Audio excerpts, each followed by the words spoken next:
Hello বন্ধুরা, আজকে দুপুরে রান্না করছি। কার কার রান্না হয়ে গেছে আমাকে জানিও। আমি মাত্র বসালাম, আজকে লেট হয়ে গেল। এগুলো তুমি ফেলাইও কি চিংড়ি মাছ হচ্ছে। পারি না ফেলাইতে আমার এখানে করতে লাগে।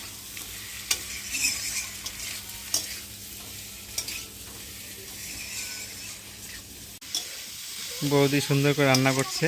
বৌদি ভালো করে রান্না করো। হ্যাঁ,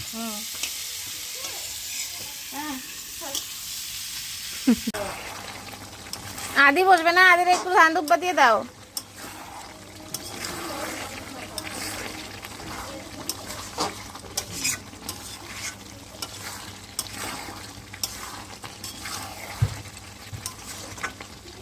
দেখো বন্ধুরা, আমাদের বাড়ির বাগানে কত আম,